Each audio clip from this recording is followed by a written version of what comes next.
everyone. Welcome back to But Why the Podcast. And today is our first episode that's sponsored by Podcorn. And today we're going to go plus ultra with My Hero Academia in honor of the second movie coming out later this week.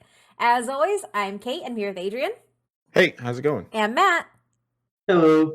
And we're here with the Fusro Doc himself, Emery. Hello. Thank you for coming on. This is the second time I've gotten to talk My Hero with you, so I'm excited. I know, this is always great. Yeah, this is the first time we get to meet you. Yes, this is always good to be here, so thanks for having me on. So one of the things that we like to do with our guests when we ask them, essentially, why are you here? Why did I ask you to come on? Let the people know what you feel about My Hero. That's a good question of why would they want me on this? Wait, what was my question again? I'm sorry. Just give a little bit of background about your relationship with My Hero Academia. Well, this was actually I kind of fell out of watching anime for a while. I watched a lot when I was in college, so I watched a lot of Cowboy Bebop, that kind of thing, and then. For a while, I was just kind of MIA, playing video games. I was into nerd culture, within playing Dungeons and Dragons and so forth. But I didn't really get into it until I was at PAX South last year. And we were discussing several topics within mental health. And My Hero Academia came up. And the whole crowd just went nuts. I mean, they were really getting excited. I'm like, I think this is something I need to check out. And I reacted to it like nobody had ever seen it before in my group. Like, I'm like, have y'all seen this? This My Hero Academia thing? And they're like, oh my gosh. So I just devoured the first 3 seasons and just absolutely started getting into it to where I've watched it probably more times than I'd like to admit. So it's gone to be like one of my favorite animes now, and I was generously offered to come on the previous podcast to talk about our little broccoli-haired boy Deku, and why we love Deku. And I am definitely a Deku fanboy. So, that's my relationship with My Hero. He also has a killer My Hero Funko Pop collection that I'm very jealous of. I do. It's probably way too much money spent for it, but because you're only missing 2 of them. From Class 1A, I think the only one I'm missing is Tenya, but he's retailed right now at $200 or something ridiculous. And I'm like, look, I love you, My Hero, but not for $200 for one pop. It's where I draw the line. So to start off this episode, my first question is, who's your favorite My Hero Academia character? And what's your favorite quirk? Which don't have to be the same. And for Matt, I'm going to ask you, what's a character that you know of? Describe them in any way that you can. Yeah, so it's hard. We're going to talk about this later, but this show just has so many characters, and I like just about all of them. Even the ones I didn't like before, I like them now. I think before season 4, probably Deku, just because he's Deku. But my boy Red Riot, Kirishima, took my heart in this 4th season. And I don't know how much we're going to be talking about the season 4, but he has some pretty good episodes in this season. And it's just made me love his character. And he's red. And if you know anything about me, I like red things. Yeah, it's my aesthetic right there when it comes to color schemes. But no, he's great. But I think my favorite quirk, I mean, I wouldn't use it All for One, but All for One's what other quirk would you pick? You can just have whatever you want. You just pick all of the quirks and you get everything. I guess, nix the killing part, and I think you'd be fine. I was going to say, what was the Voidy teleport guy? I'm terrible with character names when it comes to I'm shows. terrible with villains. I know all Yeah, of I don't- Class 1A. I don't know villains. Yeah, teleporty dude. I think his power is cool because why am I blanking on his? I've always wanted like teleport powers. I hate sitting in traffic. I wish like Hearthstones in like were real life, so I can just like hearth back to my house like in World of Warcraft. Like that's something I've always wanted. But I also don't want to be a big voidy black entity either. So, but It's if I just Kurogiri. Oh, Kurogiri, yeah. Kurogiri. Yeah. but if I had all for one, I would just take that power without being a voidy guy, and I think that'd be fine. I want to make fun of you, but I can't because my favorite X-Men is Rogue. So I have nothing to say. No Yeah. choice. See, and then I can just give them to people too. So I could just give you whatever power Kate wants. Like, I don't know, power. If there's a quirk about like touching puppy butts, I could just give you that power, and then you just have it forever. So you would be a benevolent all for one. Yeah, exactly.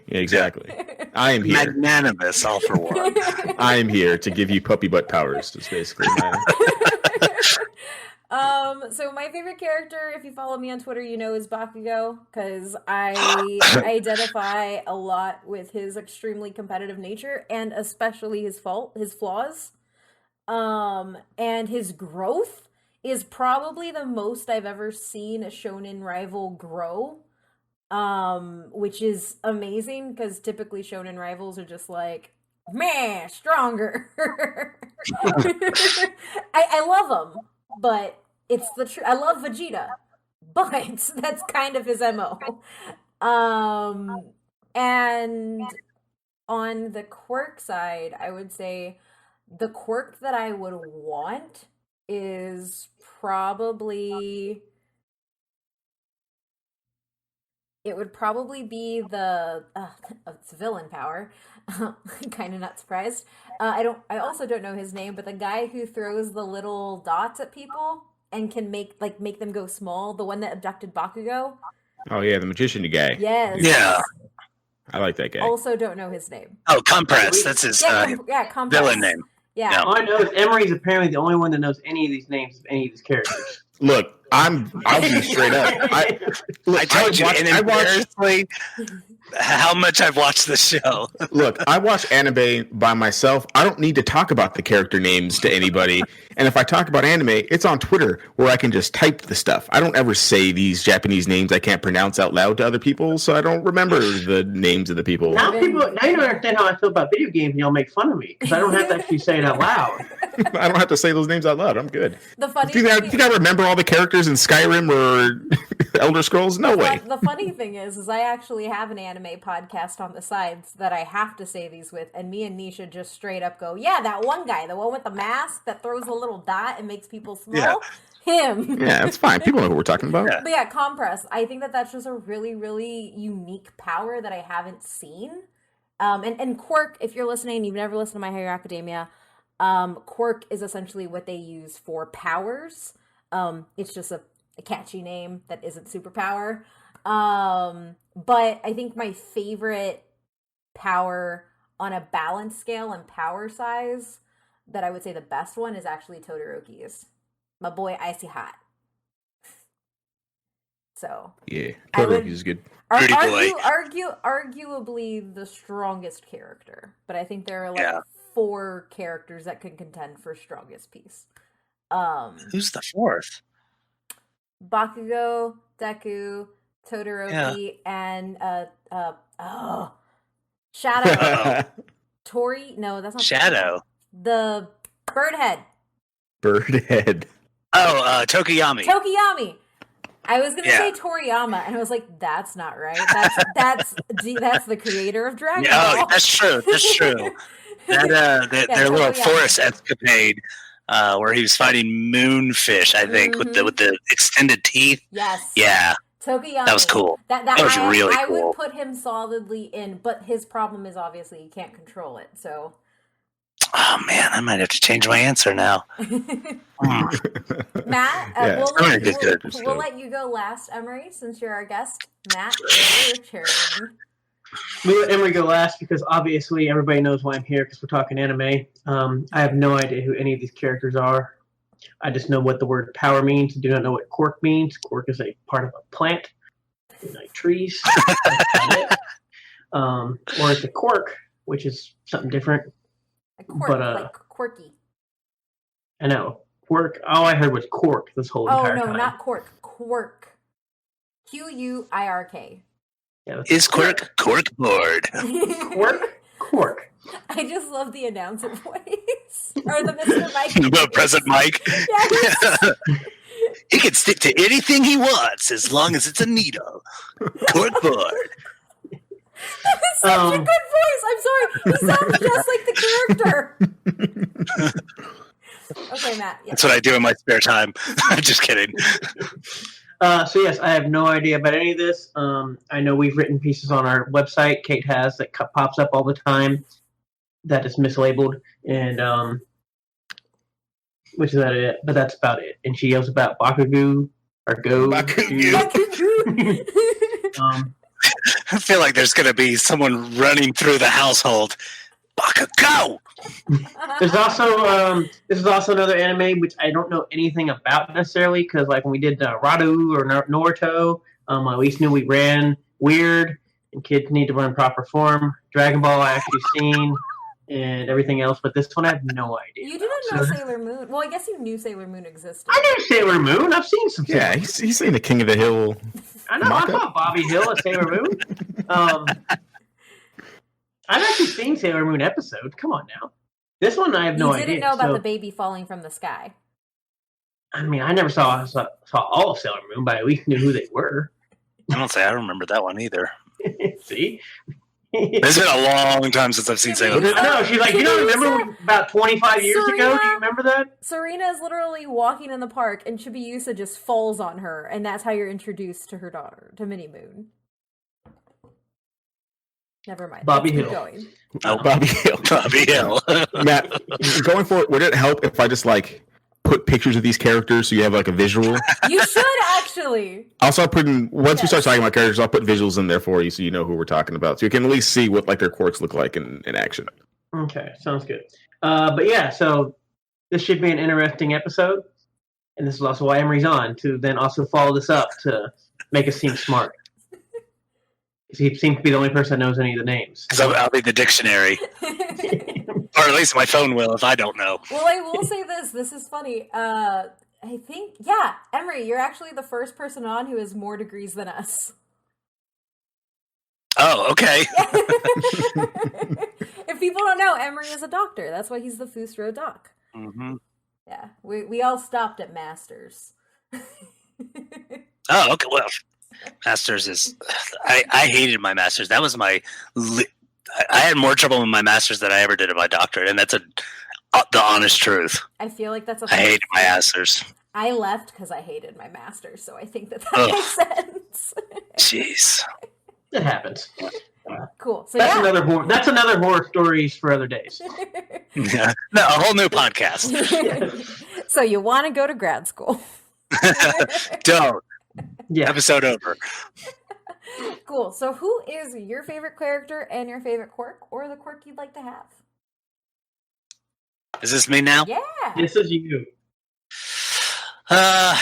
So I like Monema's quirk from Class 1B, who copies other people's quirk. That's smart. I've been watching the cavalry battle episode a lot lately, and I like how he just transitions, not only by taking Bakugo's quirk really quickly, but then also he just does this like slap move on to Red Riot's hair and takes his quirk and has the harden as well, which I think, well, actually, no, I'm not going to spoil it because I don't want to get into manga. So, but yes, Monema would be my choice for the copy quirk. I think that's really cool. I love Ida. I love Tenya. He's so rigid, and he's like the epitome of lawful good until he has that arc where he just isn't. My favorite My Hero Academia meme that I've seen on the internet recently, it's a picture of Bakugo and Ida, and it's like, one tried to go and revenge kill a villain, the other got kidnapped. Which is which, right? Is it just Ida all prim and proper. But Matt, Ida has his quirk is engine legs, right? Mm-hmm. He has like calves. He runs real fast. He got His engines in boosters. his legs. Yeah, I mean, and to the sense of an actual car engine. It's He's really like, you cool. need to. I don't know anything about cars. Know about anime. I don't know anything about cars. He's like, you got to chill the exhaust because I'm running too hot. He's got good form, Matt. I think you'd like his character. Yeah. Yeah, He's one of the few lawful good characters that I ever thought was really funny in his own way. that's true. He's actually one of the only interesting lawful good characters too. Because a lot of people, when they talk about lawful good, people in, like for D&D, they're like, I don't want to play lawful good because that's boring. And I've wanted to make a character specifically like Ida, because I think he's hilarious. Yeah. And I just don't think he gets enough credit for how rigid and how absurd his rigidness is. It's like, come on, dude, chill. Okay, so now we're going to go into our history segment of the podcast where we break down the history of the thing we're talking about. And there won't be any spoilers on this part. So if you want to start listening, or if you want to keep listening, you haven't seen the anime, you're still good. We'll let you know when the spoilers start coming, because there will be some, because there's just some parts of My Hero's Impact that you can't talk without talking about giant character arcs. So, My Hero Academia, or Boku no Hero Academia, I'm not going to say that. I've only known it as... I watched the dub. I'm sorry. Get over it. No shame in dub. The reason I say that, Matt, is because there are people on the internet who will at you if you don't call it Boku no Hero, which is stupid. And it is a Japanese manga series written and illustrated by Kohei Horikoshi. It originated from the one-shot My Hero, which Horikoshi wanted to turn into a series following the end of Barrage.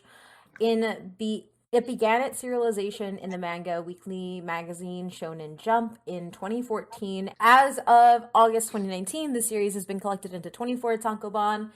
We've talked about it a little before. A tankobon functions essentially like a trade paperback of a comic book series where it takes different arcs that are published in your weekly Shonen Jump magazine and then puts it into a neatly packaged volume for you to consume.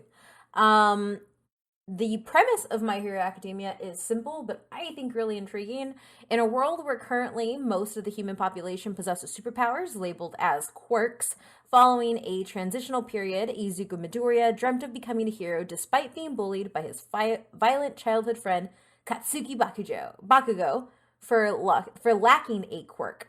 Both youths idolize one of the world's greatest heroes, All Might, who they both met with, Izuku being one of the few to know a critically injured All Might has been concealing from the public eye to maintain morale. All Might reveals the nature of his quirk and passes it down to Midoriya, who comes into essentially. I'm gonna stop reading this because this is just a crappily written one, and I'm just gonna say it. So essentially, they work in a world that is very much like ours. It's structured just like ours, so it's not near future or anything like that. The only difference is everybody there has a quirk, or some people there have a quirk, and it works on an evolutionary basis. So the longer that people, you can breed quirks, which happens, which is actually really sad. And we'll get into that later. And some people are born without quirks, and some people are born with quirks. Essentially, everybody is mandated to not practice their quirk until they've gone through training, and up until about high school age, they go to regular schools. And then at high school age, they transition into special hero schools that are set up throughout Japan. Midoriya is somebody who just idolizes heroes and has always wanted to be one. And the number one hero, the symbol of peace himself, is All Might. And he is not only Izuku Midoriya's mentor and hero, he is that to everybody, including Katsuki Bakugo, or Kachan, as I'll probably call him a little bit in here, and Midoriya is also known as Deku. And they butt heads over it because Bakugo also wants to be like All Might, but he's a terrible person about it in the very beginning, and he treats Midoriya very horribly. In the very first episode, essentially, Midoriya is confronted with a situation where he can choose to either try to help save Bakugo, who is being attacked by a villain, or he can keep walking because nobody is there yet. Instead of walking away and completely quirkless, he decides to jump into the middle of it and try to save Bakugo himself. And this is the first heroic act that Midoriya does, and it's what catches All Might's attention. And then from that point on, All Might decides to hand his power over. His power is called One for All, and that means that you can pass it on to somebody else. So Adrian mentioned All for One, which is the invert. You take power from everybody. One for All, you can give your power to one other person, and you then have like that lineage with you. And that is what starts Deku's journey from quirkless little boy to a boy who has so much damn power, has no idea how to use it, and effectively can't use it most of the time, as he starts going to the most prestigious school, which is called UA. They're divided up into classes, with Class 1A being like the best, pretty much. Although that's kind of debatable, because like Class 1B has some good people, and quirks there's a hierarchy to them. And that's essentially the premise. Throughout the entire series, you watch them kind of growing, learning about their powers, and ultimately the goal is for all of them to become heroes in the end. That makes sense? So do they have a villain school? They don't have a villain school because villains are just people who didn't abide by the laws and decided to use their powers however they want to. Yeah, it's kind of like Sky High. You know, the movie from... It's kind of like that, but anime. That movie wasn't good. It wasn't good, but the premise.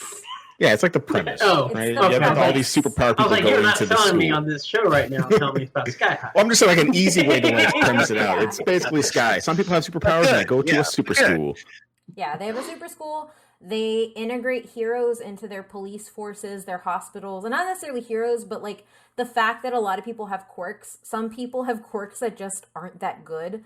Like Bakugo's mom, her quirk is glycerin, which just means she has really good skin because she secretes glycerin from her pores, and so it's just like a facial every day. It's a really useless quirk at the end of the day, but the way their society works and hero society works is that they've integrated all of these little types of quirks into different roles within their society. But then you have people who come along like the people we talked about at the top of the show that have quirks that are so big and good that they then go through hero training to become heroes. So it's a very select group, and then out of that group that has been identified with like good quirks, you only get through if you complete your training, pass, and can be accepted into a hero agency.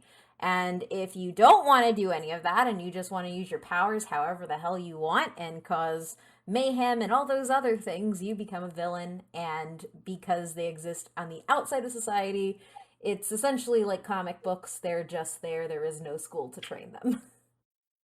There is a league, though. There is a league of villains called the League of Villains. Yeah, it's pretty on the nose. I hate it because every time it comes on, I think about the SpongeBob episode where there's evil. Every villain is lemons. Yes. That's all I think about anytime they come out. Like, these dudes pick the worst name ever. But like Kate said earlier, it is like in our universe, so there is obviously they're in Japan, so they still have like the Yakuza and things like that too. So. Mm-hmm. And then you have people who are like really against heroes and really against quirks as well. So you also have to deal with that. And the show does a really good job of examining the complexities of powers and how they integrate into society, as well as how people see them. The manga was adapted into an anime television series by Studio Bones, which is probably at this point in time the most prolific anime house, like with everything that they do. If there's a popular anime, they've done it. And its first season aired in Japan in 2016. It's 2020, so it's only been 4 years. So I think this may be the youngest thing that we've covered on the podcast. But in those 4 years, it has had such a large impact that as we get into it, but why it's already in contention to be a part of the new generation's big three. And I'll explain more of that as we get into it. The English language rights are split between Viz and Funimation. So Viz owns all of the English translation rights as well as all the manga rights. That's Viz Media. It's where most people get their manga. It's also where you get Shonen Jump if you're in the US. And then Funimation owns the international streaming rights as well as home and broadcast. So it's split between those two anime platforms, or not anime platforms, but manga and anime platforms. Although you can watch My Hero on Crunchyroll, which is another anime streaming service, and Hulu. But Funimation remains the only place to get the English dubs, at least until the season is complete and they give those rights to other people. They get that money. They'll catch up. They're gonna catch up. I keep telling myself that.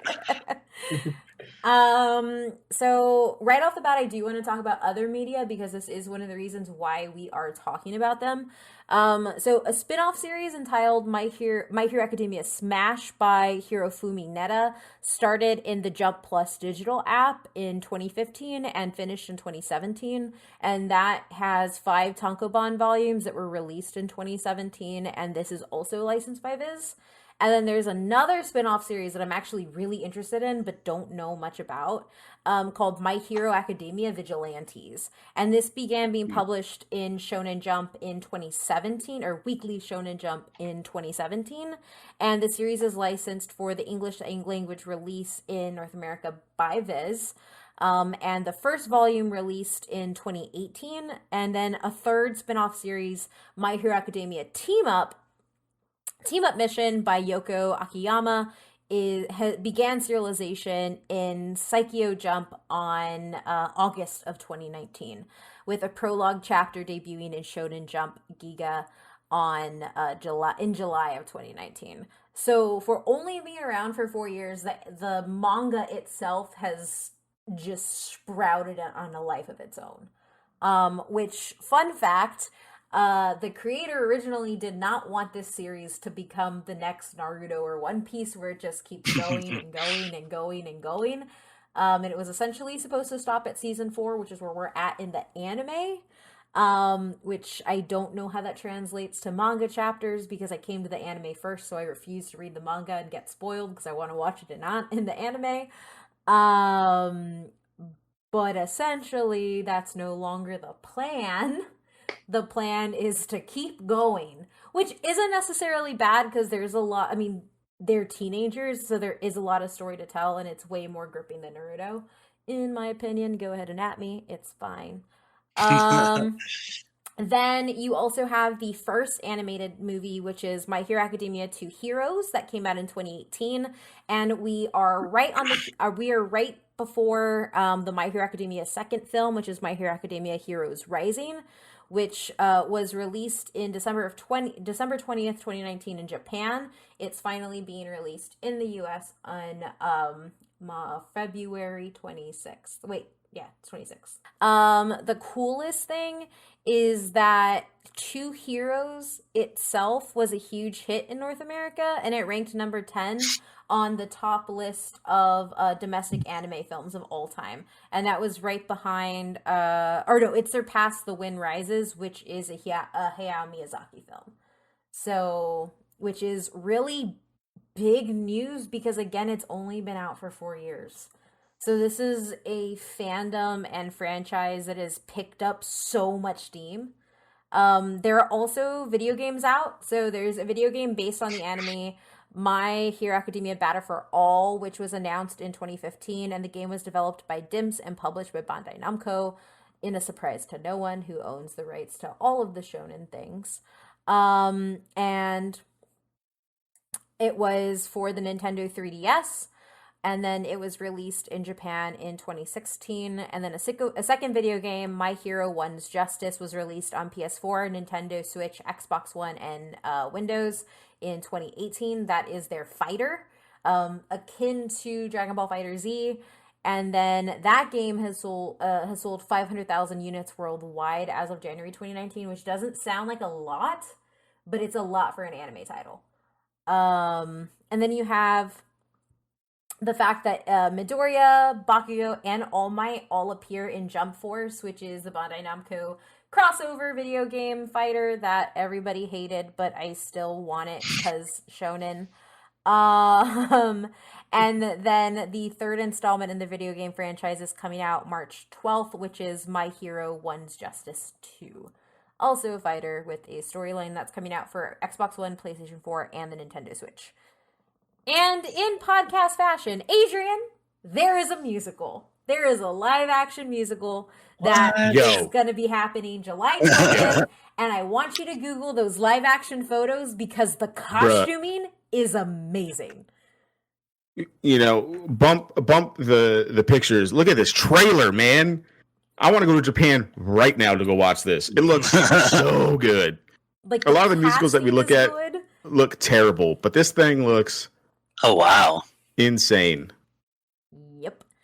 So My Hero Academia, the Ultra Stage, is a stage musical adaptation that was first announced in 2018 and ran in Tokyo and Osaka from April 12th to April 29th of 2019. The play was directed by Tsunayasu Motoyoshi, written by Hideyoki Nishimori, and choreographed by Umebo.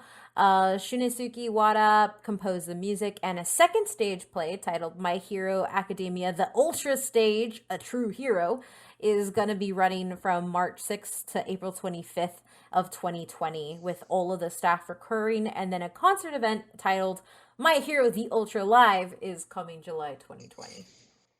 So it's good. It's good. Yeah. Like if you like My Hero, you need to. Because how many times have we talked about musicals on the show? We talked about the Shrek. How many times have you made me scared with videos of musicals? Exactly. On the show? But this one actually looks good. Like, this isn't the Shrek or the Ninja Turtles one. Like this one's pretty good. How many times have musicals been talked on this show? A lot. That's awesome. You'd be surprised how many musicals there are. Is probably yeah. And then by how many musicals there are, how many musicals there aren't. Like that thing had a musical, but this thing doesn't. Yeah. But I'm really glad that My Hero has one. And I think that's super big that it has one that's this good and like this quality, being only around for 4 years. It's insane. Yeah. The amount. Oh, and I didn't put it in here because it's still up in the air, but Lionsgate has acquired the rights for a live action film. Which, before you roll your eyes, people who are listening, because I know you will, Lionsgate has actually produced some of the top tier live action anime adaptations, and I can say that because I've watched a lot of them, and a lot of them are very bad, but the good ones were Lionsgate. But you have bad taste. I like anime. I like anime. Yeah, but you have bad live action taste. No. So anime live action is very different, because that is something that, even though I have a podcast about it, I refuse to accept being adapted live action. So when we say that it's a good live action adaptation, there's a very high bar that they need to get onto to do that, because 99.9% of all live action animes are awful. Yeah, like they have like a very low bar to like hurdle as well. Like you can have an okay live action anime as long as it's not Dragon Ball Evolution or like, I mean, I know Avatar is an anime technically, but like, as long as it's not that, oh my gosh, it's fine. It's fine. They can meet that. Looking at this musical, just give me this musical, but like on the big screen, and I'd be okay with that. Yes.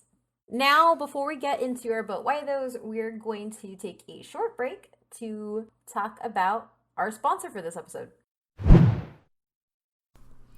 So, how long have we been trying to monetize our podcast?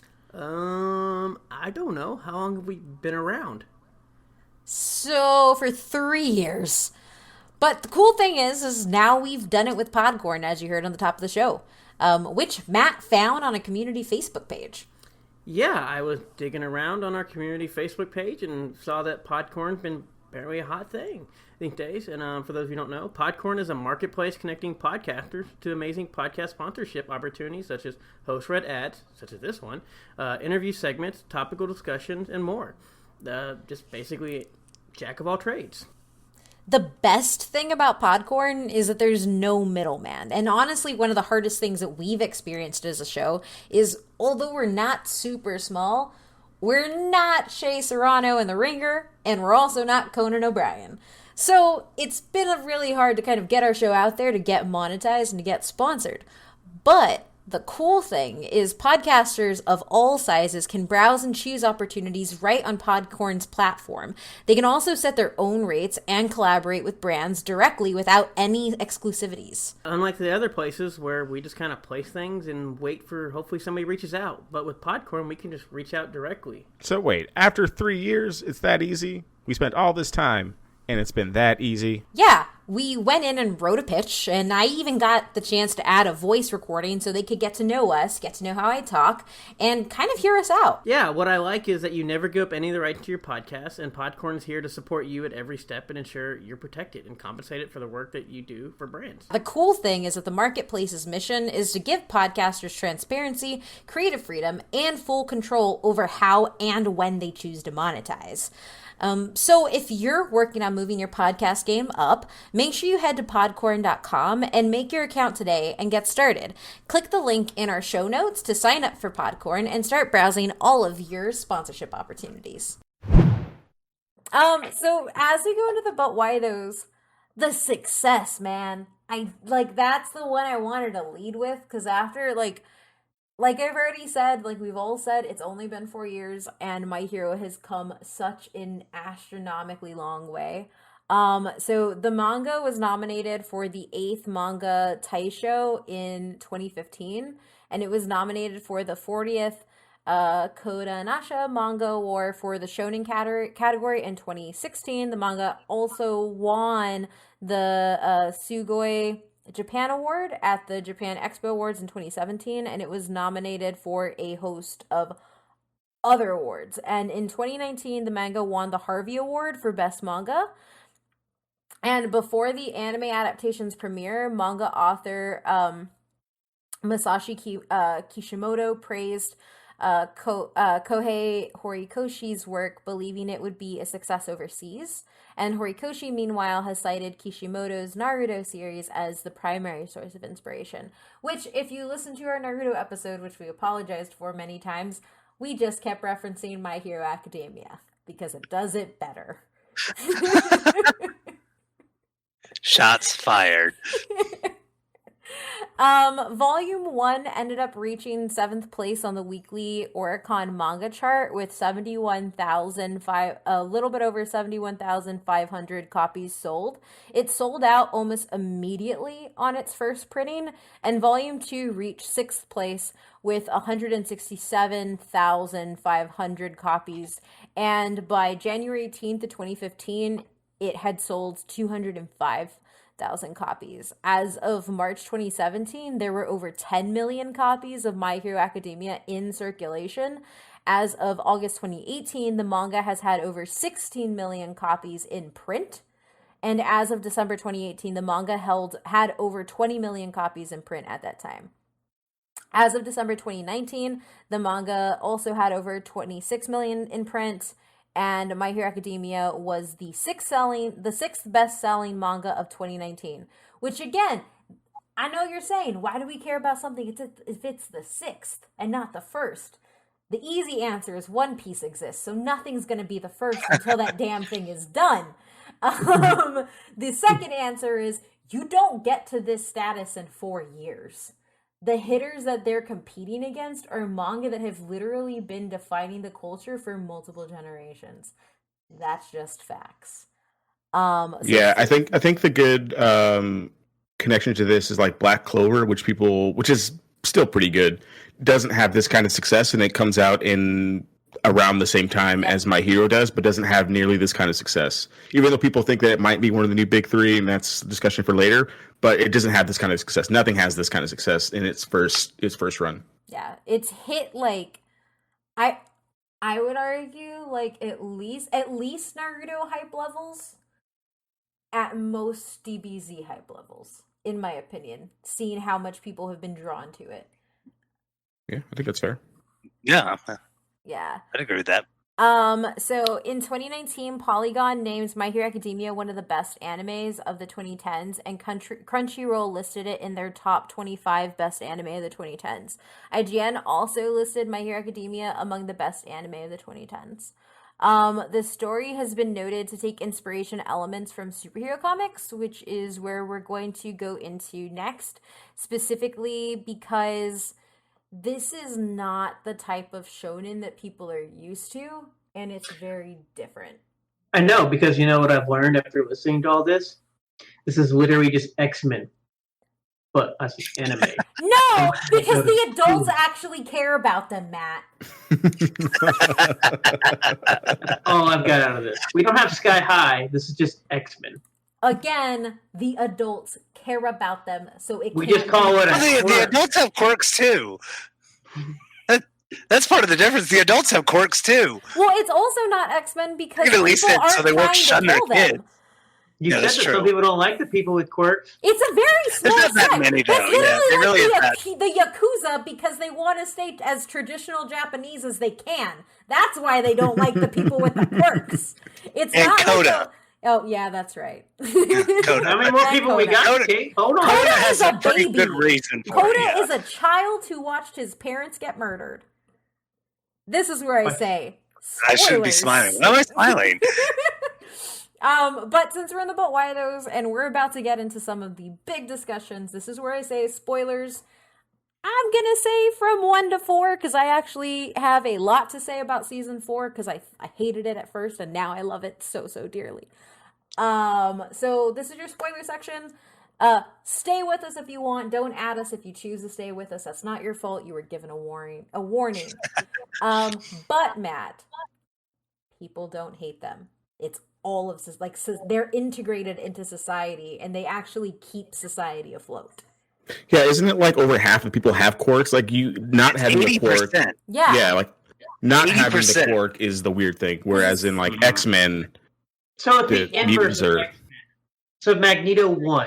That's all I got. No! Magneto would get Evolution dumpstered one, by some of these actually. quirks. Just so This is like we're a natural selection thing going So, on here. so I will say, and this is probably one of the cooler things, and I think why you might like the way they build out their universe, is so much of the universe is in pointing out the fact that evolution has pushed the society to this point. So, like, non-quirks are dying out, and people are breeding for quirks. And I say breeding because only bad people have been doing that. Although there are some like good people who just like, oh yeah, I have a crappy quirk. My husband has a crappy quirk. Our kid has an amazing quirk. Bakugo, for example. Ever say what his dad's quirk was? Yes, he does little tiny fires. He lights candles. That is literally how crappy a quirk can be. Midoriya's mom can bring small objects to and from her. Only Like small that. objects, like literally, Yeah. that's a barrier. Yeah. She can move action She- figures. She does it in the most pathetic way too. She's in the hospital and they're talking. Which, by the way, evolution in My Hero Academia is based on like toes, the bridge of the toe or something. Yeah. Anyway, they're talking about that, and it's like, well, Midoriya doesn't have that, and so he can't. He doesn't have a quirk. It's not going to happen.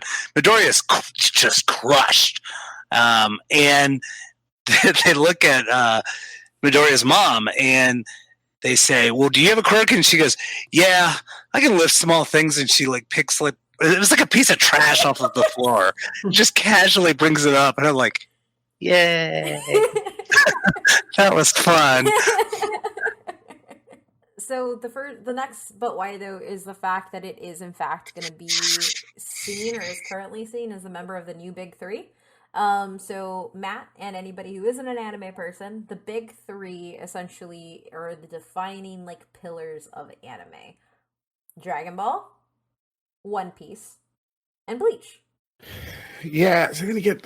This is also like we're gonna preface here. Don't add us about this, okay? Because like the original Big Three, it's like people Bleach. It's weird. Like the big animes. Oh, God, I just hate these. The original Big I hate these Three are discussions. Bleach, 'Cause some people- One Piece, and Dragon Ball Z, and then you have the Naruto fans who yelled, Yeah. no, it's not No, Bleach. let's put Naruto in there. Dragon Ball's like the grandfather, like it's above them. But like, how? How? And also, we're talking about I was like trying to Google some stuff before this. People are still putting One Piece in like the new big three. Like just because the show's gone on since like forever doesn't mean that it gets to stay there. Okay, It's like on season 34 or something. That's not a fair assumption. 800 and something. Good If you put grief. One Piece in the new big three, you can at me. We can talk about it because that is ridiculous to put that in the new big three. It's not a new big three; it's an old big three. Mm. But right now, because the thing is like there really hasn't been anything that has hit this hard since about. I mean, yeah, since about Naruto, I guess. Honestly, Yeah. Maybe So- Attack on Titan, but Attack on Titan is not the same kind of thing, so it's kind of it's tough not to say. shonen. That one's Yeah. seinen. So, Right. so the big three specifically means shonen anime, which Yeah. is a very particular genre within anime, and it's usually something that was published in Shonen Jump first and then adapted. Just for clarifications. But for me, like this is kind of, and there's been a lot of talk on Twitter about it recently.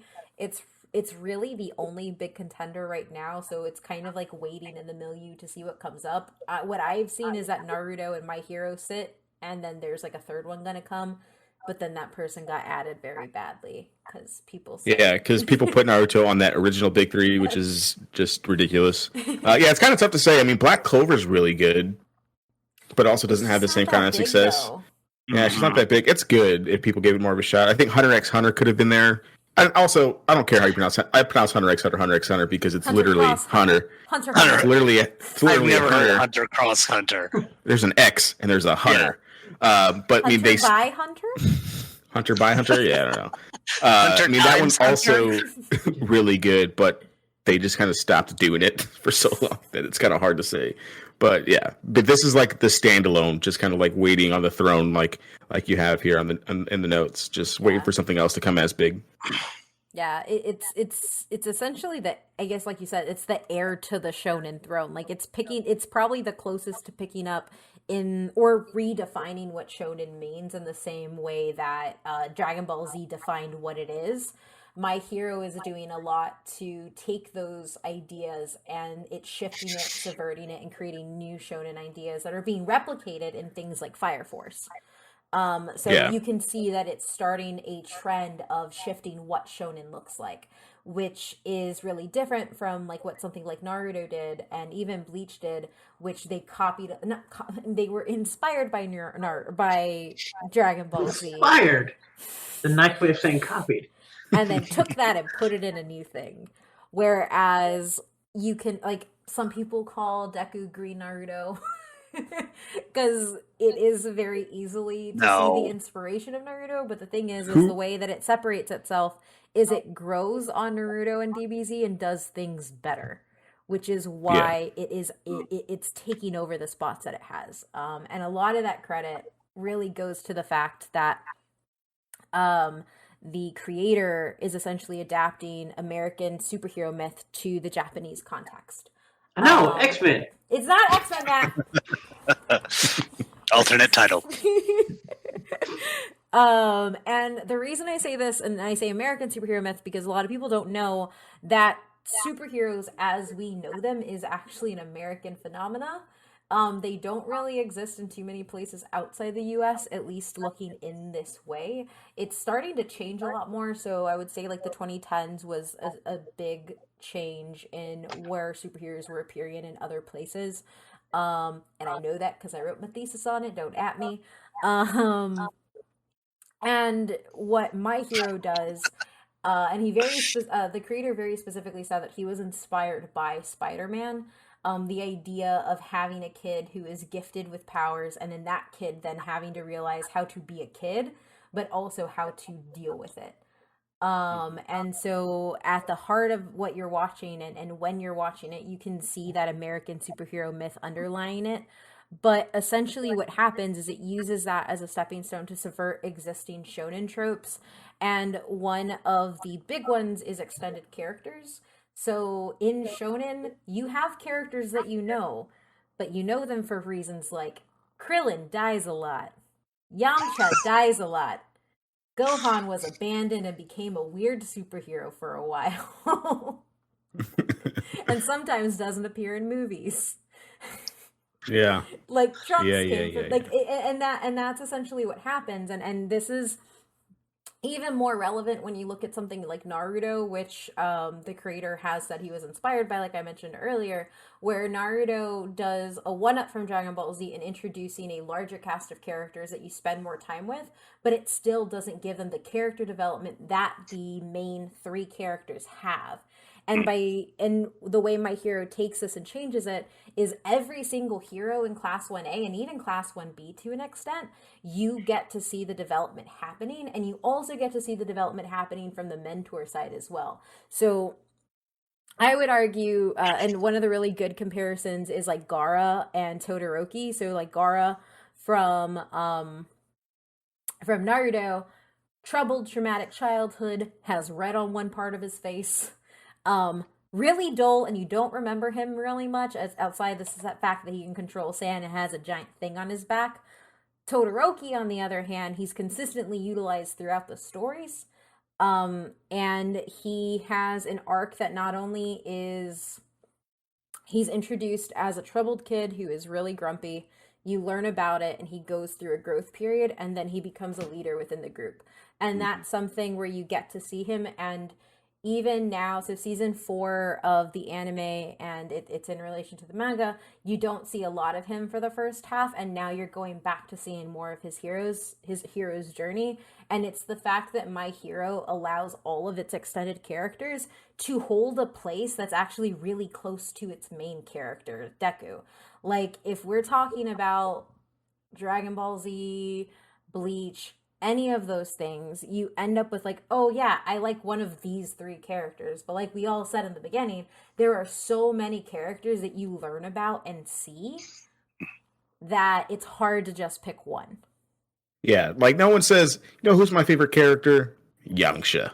Like no one says that. But, one of my favorite characters is a character that you don't really see very much, and he's just kind of just like an annoying person, but they just give the characters the time of day to grow and be better. And I think a lot of that comes from like when they go out to their internships and things like that. You get to see like how they do outside of just interacting with the cast, and it just makes it better for the entire thing. Because like you said, like Bakugo's probably one of the biggest characters, and he wasn't even in like the first like six or 7 episodes of season 4. Either was Todoroki, except for like the "oh, we gotta catch him" line that he kept uttering over and over and over again for like the first 3 episodes. And that's just crazy. Like, I don't know another anime that does it that well, where you get to care about the side character, or this, I say bunny quotes now because they're not really side characters at this point. Like, they're all together, like they do here. Because even like Hunter x Hunter, which I really like, and I think has a lot of the same things that I think people who like My Hero would probably like Hunter x Hunter. It still focuses on Gon as the main character, but this doesn't really focus on Deku as the main character all the time. Yeah. Yeah. We were, and I just kind of want to throw out this point, especially with the internship. I mean, Asui has her, or Sue. Yeah. I don't want to make the same mistake Deku does. Sue has her own internship that has nothing to do with the main story, and I think it's interesting that when we get it. So we talked about this in a Final Fantasy panel we did of Japanese versus Western storytelling, and too many times within Western storytelling, it's always focused around that main character. So Shonen has that tendency of almost a Western type storytelling. Whereas My Hero, especially, I mean, if you look at the newest season, there were 2 episodes dedicated to Kirishima alone. Yes. Yes. Adrian, I know you ought to, that was like, this must be the best season in that regard. Yeah, I mean, it slapped. Like, I mean, I didn't really, that's the thing, I really didn't care about him before that, but they just told his story so well that I cared about him more in that moment than I did Deku or All Might or, even after Bakugo's transition of like character development in season 3, I still cared about my boy Kirishima. Because it makes so much more sense of everything that he was doing in the previous seasons and why he's like that. So it's just nutty. And that's one of the things that the show does really well too, is the filler never feels like filler. Like the filler is happening and it all ties directly back into the story and the development of the characters. So you don't get the random, let's go get our driver's license. You get the let's go get our hero's license. And we're going to talk about all the trauma that we mentioned back in season 2, episode 8.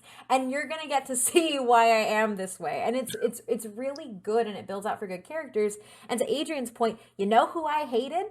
I hated Uraraka. I hated her so much. What? She was whiny, and she was weak, and she was stupid. And then the festival arc happened. Oh man. And I got to see her fight Bakugo, and I was like, oh, she's best girl. Okay. I thought like you still hated her like now. I was like, love her. But to your curious point, like there have been characters who were introduced, and I was like, because there's a reason I identify with Bakugo. Stop whining. And that's how I felt with Uraraka. She was frustrating, but she got that moment to be something more. Like every character so far, and it's going to continue, and I see it continuing, every character is going to get a point to come out of their trope and show that they're more than that trope, which is something that shonen doesn't do. And this extends into the next point in this, is the rivalry. I have never seen a shonen rival that goes this deep into both developing the characters as individuals, developing their relationship together, and then showing them growing. And that is something that I think is amazing. Because, again, I love Vegeta. All he did was not go eat planets and babies anymore. That's all he did. He's a great husband and a better father than Goku. But he doesn't really have better father. That's debatable. Better father than Goku, not a better father than Piku. That's true. Yeah, not best. Yeah. He's not best dad. He's a better dad. The bar is very low. Yeah, very low. Gohan probably works. He's just working on a spectrum here. But and because of that, like I love him, but I just love him because he's a bad boy, really. But you don't get the type of growth where he gets to leave that. And I think what has been shown in Deku and Bakugo's dynamic is you've really gotten to understand why Bakugo is the way he is. You've gotten to see Deku understand that this is how you communicate to somebody who's like that, and you've gotten to see Bakugo shake out of having that detrimental, that detrimental feeling where it is just, I'm going to kill everybody, and I want everybody to die around me so I can be the only best.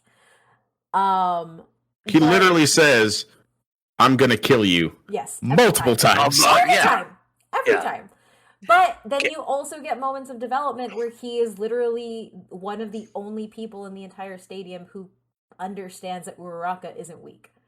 And you get an understanding that he doesn't hate Deku because he's Deku. He hates him because he genuinely feels like he got something while Bakugo has been training his entire life for this thing. And they start to understand each other and see each other. And that type of rivalry and the growth that happens for each characters, both in and outside of it, is something that I can't really say I've seen in shonen before. Like, Ichigo never really learns to put his sword away, and his antagonist changes all the time. Renji isn't even really a good rival, if I'm honest.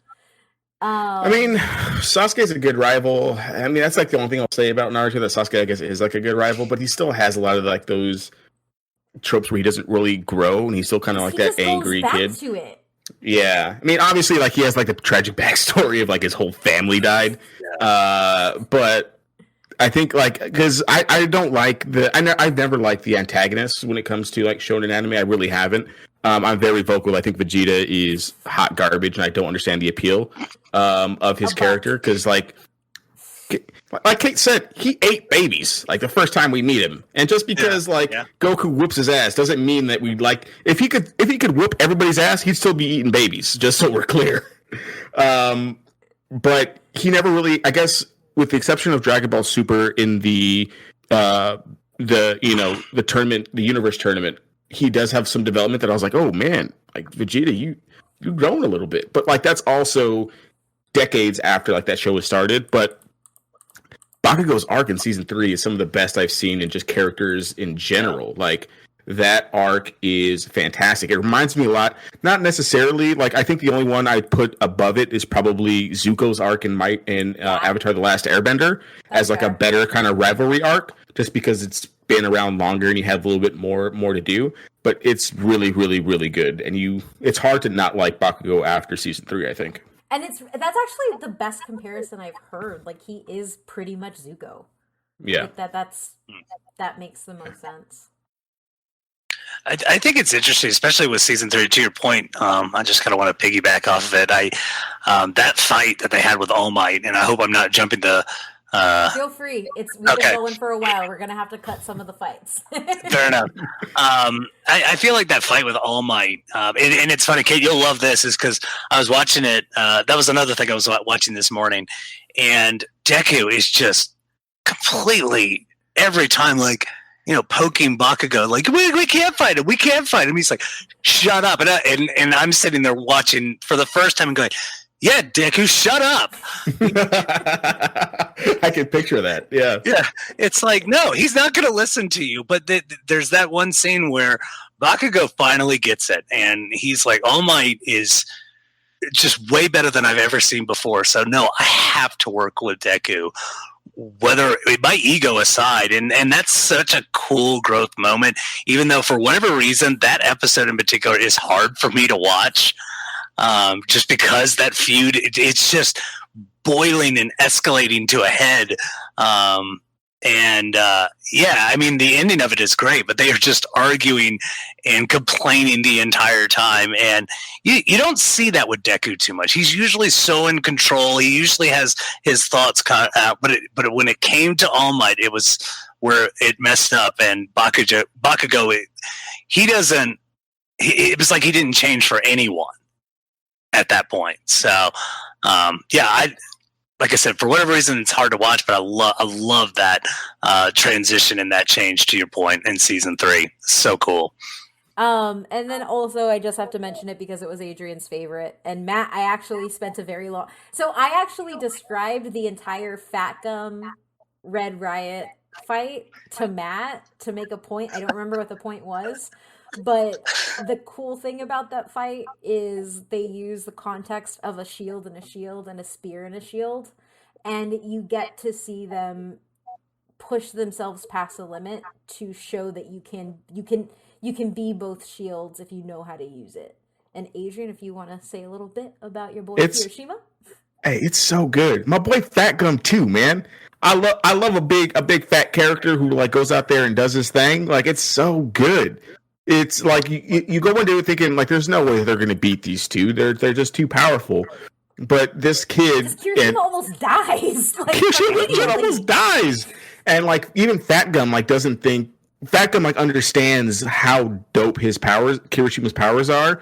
So even if there is this big gap, the adults still see the immense amount of potential that there are in these kids, and it's just fantastic. And there are like flashbacks in this fight, but they're not like the One Piece or like the Naruto flashbacks where you go back for the entire episode where you get to learn about this thing. They actually go back and fight. The episode ends throughout that fight. I think that's like the best, I think, background versus fight episode that there is, where you get all of that kind of just all in one, where you really don't know that much about Kirishima before that fight, really all that much, but you get a whole bunch of it right there in that fight. And it really just shows how good the show is when you get that almost immediately.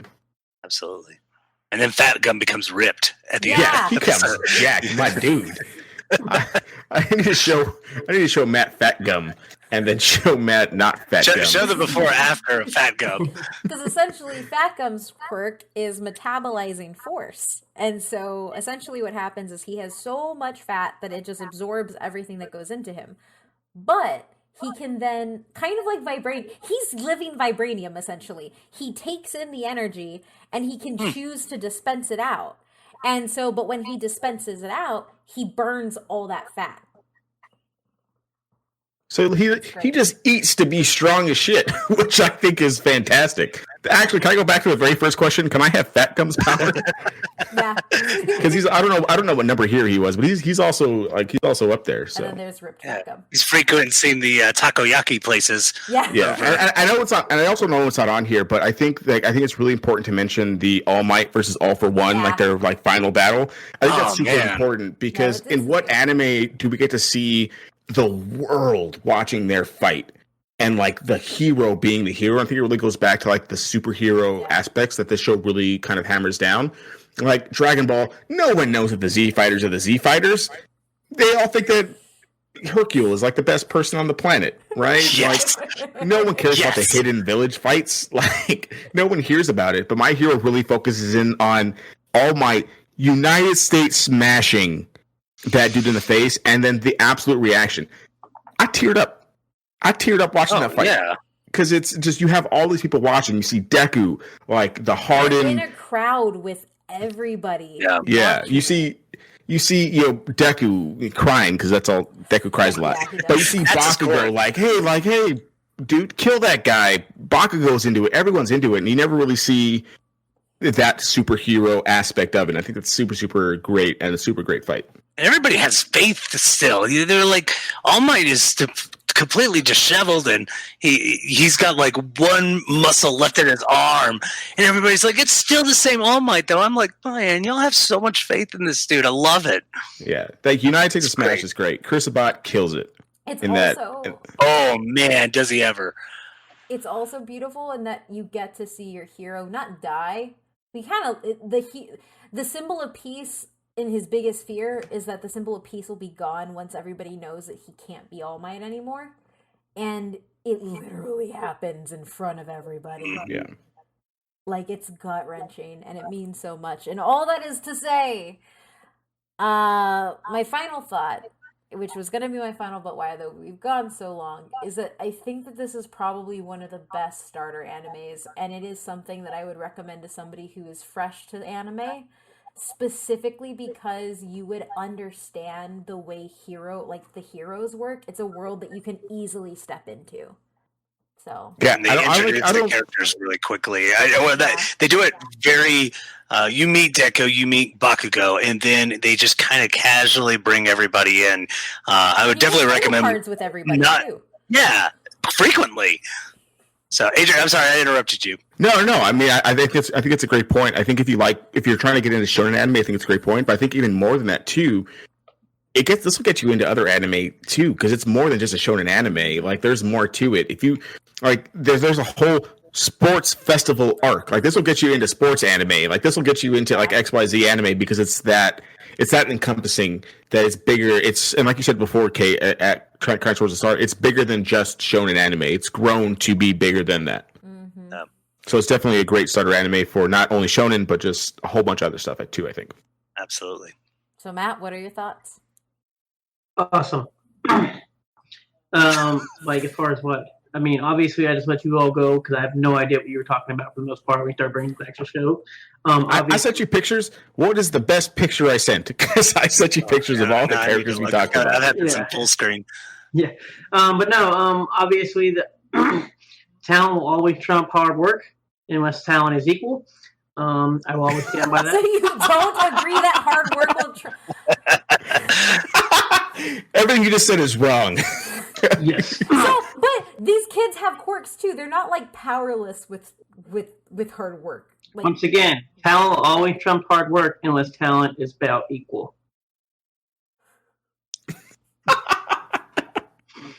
So you're saying if Bakugo or if Deku I can tell you right now, immediately had Bakugo's powers, Deku would be ridiculous. I can tell you right now, LeBron can sit on a couch for a year and do nothing, and I can train for a year, and he will still dunk on me like I never existed.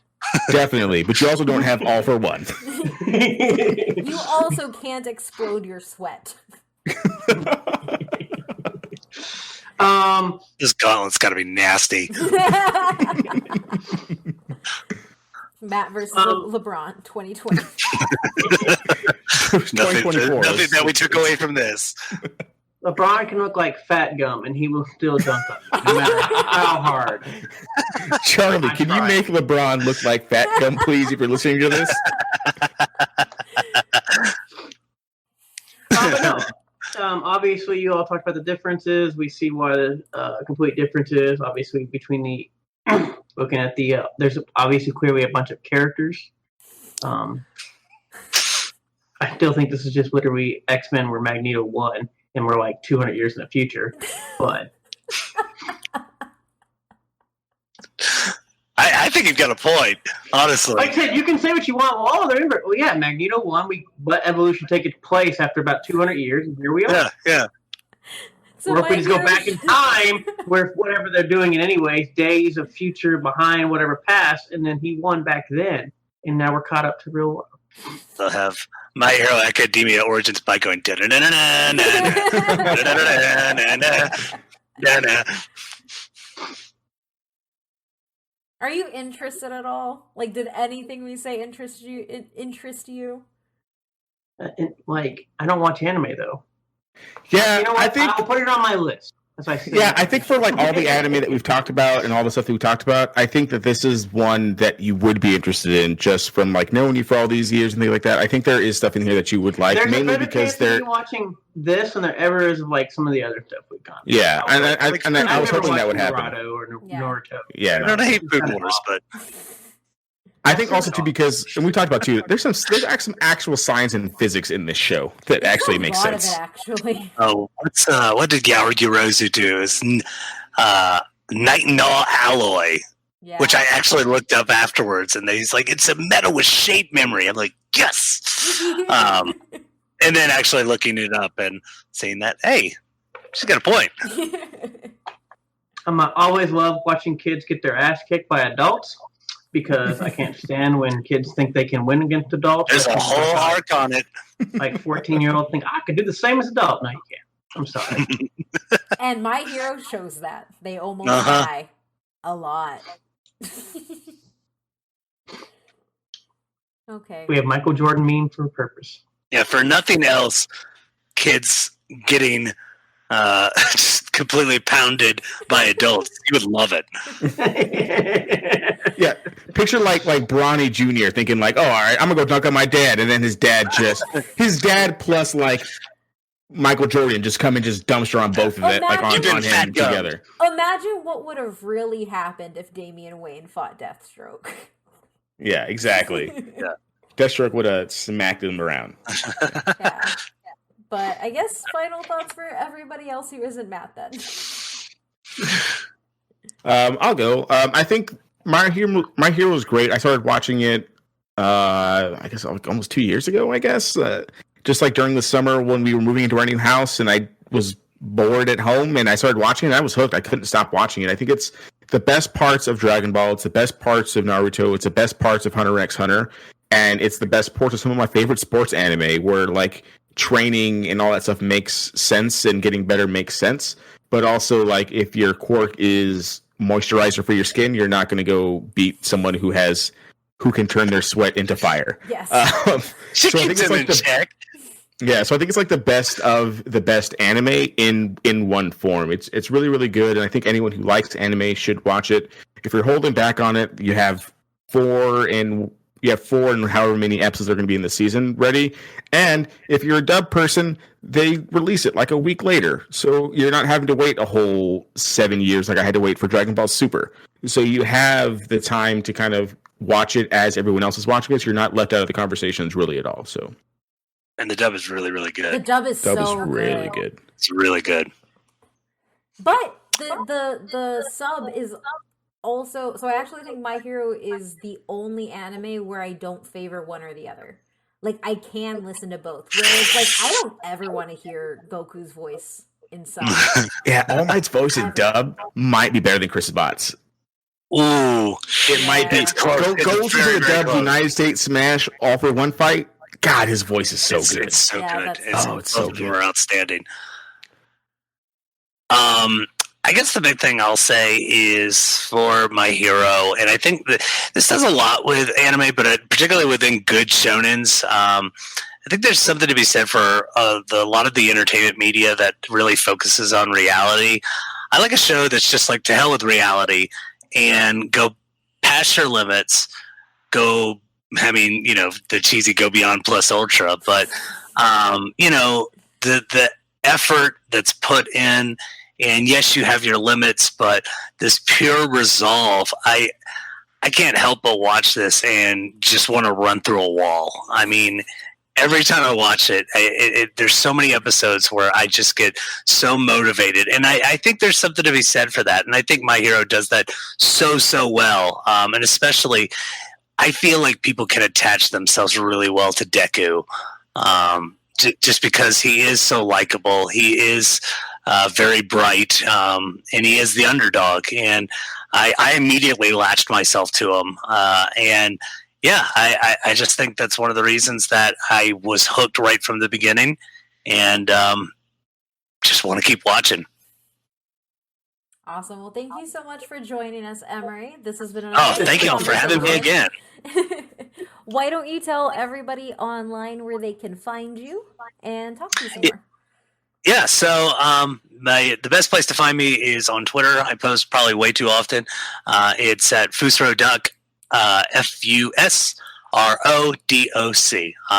Love talking about anime, love talking about video games, and I talk about academic stuff a lot because I'm an assistant professor. So, but yeah, come find me, come talk to me. Love to chat with you.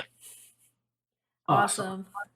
Well, thank you so much for listening. And if you'd like to support the show a little bit more, head on over to patreon.com/butwhythoughpc. And you can find us on all of our social media at butwhythoughpc on literally everything. And you can find me at ohmymythrandir, where you'll just see me tweeting a lot about Bakugo and screaming my head off once all of you also see the new My Hero movie. So come to me, come talk with me. Yes. Adrian? Yeah, you can find me on Twitter at SuperRuiz93, SuperRuiz 93. Matt? I'm going to go train for next year, and I'll be in the NBA or the NFL by 2021 because hard work trumps talent somehow. Let's do this.